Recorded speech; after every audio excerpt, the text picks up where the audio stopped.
chào tất cả các bạn. Hôm nay mình sẽ giới thiệu cho các bạn về dòng máy khoan động lực Keiyan BHD 282B.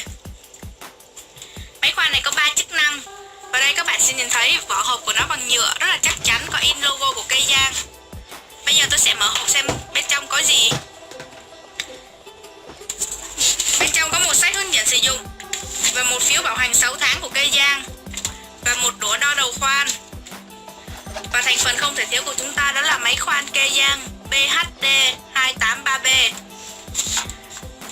Đầu khoan này là 28 ly.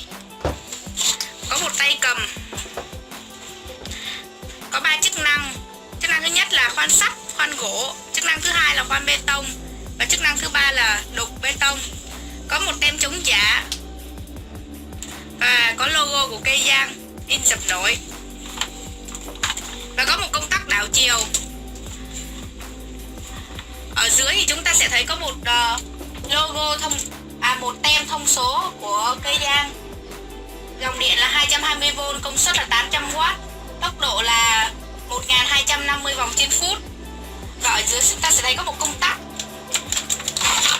Bên hông thì sẽ có một công tắc giữ. Xin cảm ơn tất cả các bạn. Tôi vừa giới thiệu cho các bạn xong về dòng máy khoan của Keiyan. Xin chào và hẹn gặp lại.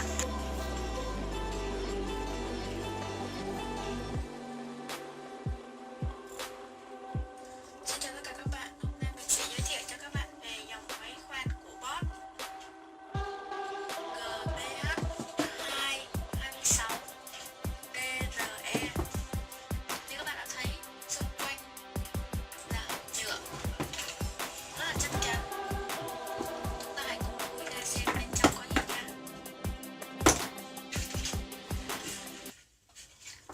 Chiếc máy gồm một phiếu bảo hành và một sách hướng dẫn sử dụng, một cây đũa để nâng đầu khoan. Và đây thành phần không thể thiếu là máy khoan GBH226DRE. Máy khoan này có 3 chức năng: khoan sắt, khoan bê tông và đục bê tông. Ở trên thân máy chúng ta sẽ thấy tem CR và tem chống giả của Bosch.